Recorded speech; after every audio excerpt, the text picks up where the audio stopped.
Yippee-ki-yay, melon farmer. Hey, welcome back, melon farmers, knife nerds, and everyday care people. It's your boy, the Big Canucker, and I suppose you're kind of wondering where the melon farmer came from. That's actually, when I first moved to Lethbridge many years ago, I think about 15 or 16, I lived in a little town called Raymond for about the first 3 months. And it is completely Mormon and Latter-day Saints, LDS, that's the entire town. And when I first got there, of course, I didn't have cable hooked up or anything like that. And, you know, VCRs and DVDs. I mean, my VCR was full of dust and I didn't have anything to watch. So I went to one of the local stores and they had a video portion in the grocery store. And when you're actually, if you're LDS or Mormon, you know this, that I think there's a company out in Salt Lake City, Utah that takes regular Hollywood productions and they take out all the swearing, all the sex, everything, and they make it pretty G-rated. And I rented Die Hard that had been Mormonized, and I didn't realize it at first. I just started watching the movie, and I'm like, this is kind of a little bit weird. But when they got to the point where John McClane explodes off the building and he yells, "Yippee-ki-yay!" He yelled at "Yippee-ki-yay, melon farmers," and it just, I howled. I enjoyed the heck out of the movie without all that stuff. Their creative choices for the swearing. So for some reason, that just stuck in my head, and I just thought, what the hell, melon farmers? All right, let's go to the tabletop, and at the tabletop, we're going to have a look at this here, which is the new one that has been in my pocket for a little bit, and I love it. It is the ZT0562 MIC, which stands for micarta, but let's go to the tabletop and check it out. All right. Now, I ended up picking this up from Alberta Firearms Limited, Alberta Hardware and Variety, and Knives Now. Out there in Fort Macleod, you'll have the address here inside the description. Don't forget to tell them that the Big Canucker sent you, and you'll save yourself some GST. Anyways, I ended up picking up from them. This is a sprint run. There's only a certain amount that's made, and I'm not sure. I tried looking at the ZT website, but it doesn't really mention anything. I know that when I did buy this from Alberta Firearms, they told me that there's only 25 of them in Canada, and I was lucky enough to get one, and I really like it. And I think I'm going to do something with this micarta. I'll fill you in towards the end of the video, and you can tell me what you think, if I should do it or not. All right, so overall length is 8.38 inches. It is very similar, or if not, basically it's identical as far as overall dimensions to the ZT titanium, as well as the carbon fiber. Now the carbon fiber I do believe is a little bit lighter, and I thought that this micarta would be a little bit lighter than this titanium, but they have this listed at 5.4 ounces. They have this listed at 5.3 ounces, which is just weird because I would figure that micarta weighs less than titanium, but hey man, I am not a scientist with the newfangled measuring equipment, so I can't tell you.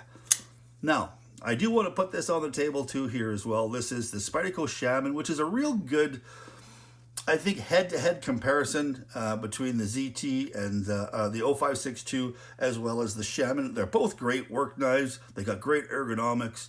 And if you're a guy who likes the Spyderco Shaman and you like that type of knife, you're going to love the ZT 0562, whether it's in micarta or titanium. All right.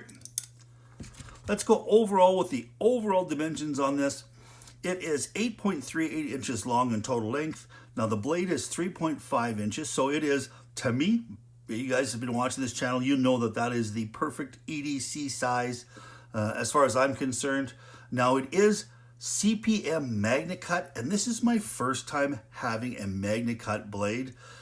I've not dealt with MagnaCut steel before.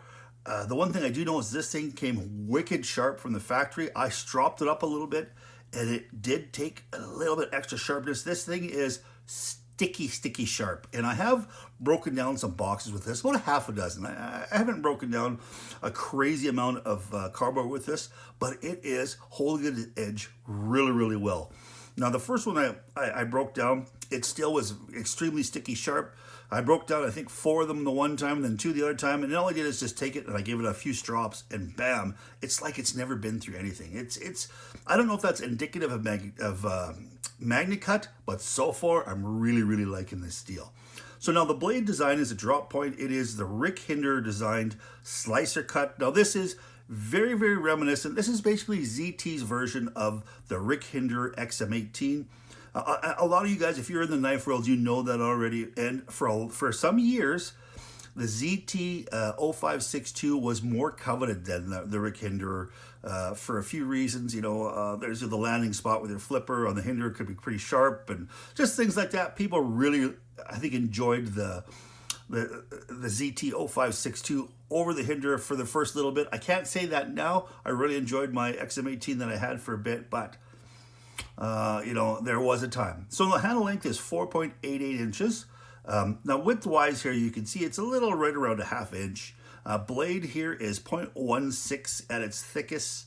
I'm not sure what that is in millimeters. I do believe that's probably someplace close to 4 mil thick. And I was a little bit worried. When I first looked at this, I thought, hey, perhaps they had maybe scrimped out on the blade, but they hadn't. It is the exact same blade dimensions as the titanium version, and I would imagine the carbon fiber version too as well.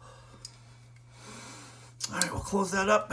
Of course, it is a flipper lock or a flipper opening, and ZT has got the detent dialed in. They've got the flipper position dialed in. It is a joy to fire, and this thing fires like a rocket every single time. It does have a little bit of a protruding flipper tab here, or as Mr. Shabazz would call it, a pocket pecker, but I haven't really noticed it very much. I like the fact that they don't have any jimping on the inside.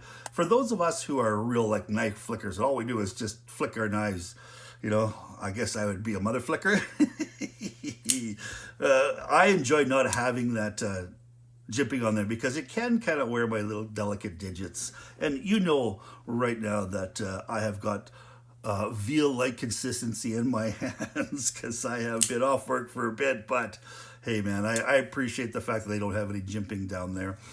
Now, it's got a lot of other things in it too. It has the ZT deep carry clip, which I really, really enjoy. It sits so low in the pocket. It's got great retention too as well. I'm not worried about losing this. I mean, I say that knock on wood, but I mean, it does grip quite well.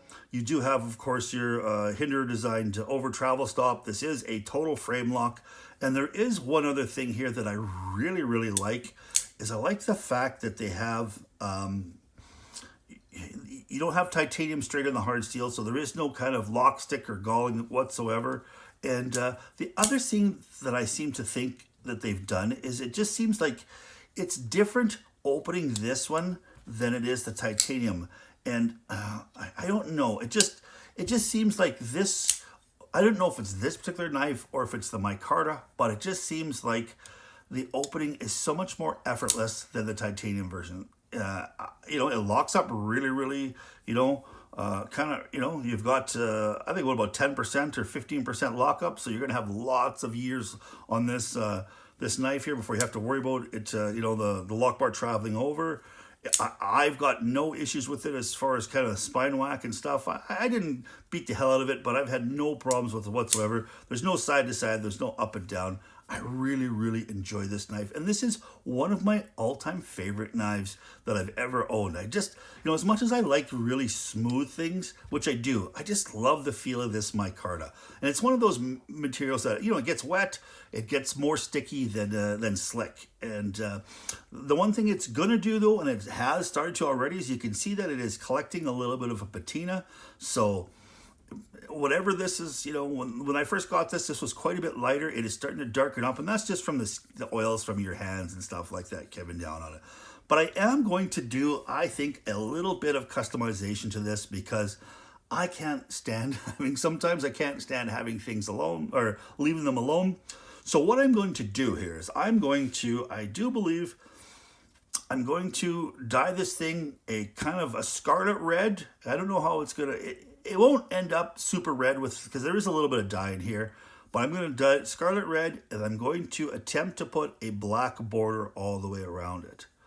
Now, how I'm going to do that is I'm just going to dye it red like normal, and then I'm going to take this and make sure it's completely level off. Of course, it'll be off the knife, and I'm going to have it resting on two little blocks, so it is completely level, and then I'm going to fill the vessel up with black dye until it reaches just at that line there.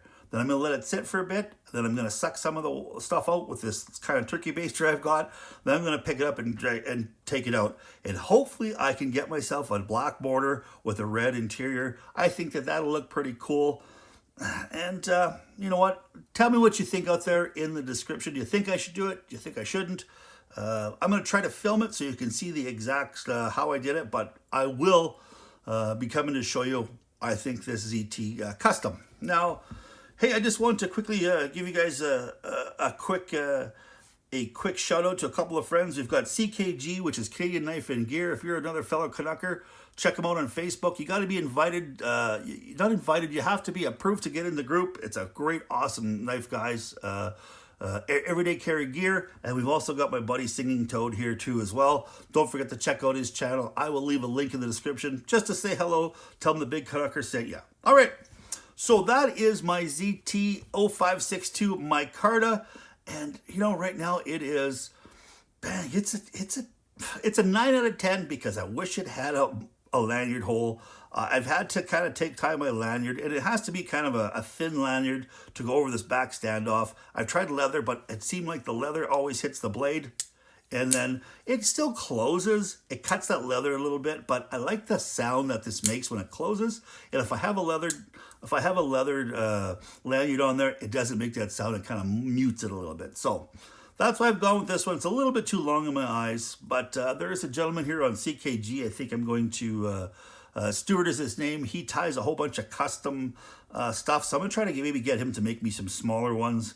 And the other thing that I ended up just getting here recently is I got myself a 3D printer. So I'm going to try to print myself up some beads and stuff like that. I'm going to try to create a Big Canucker bead. So maybe look for that down the road. All right.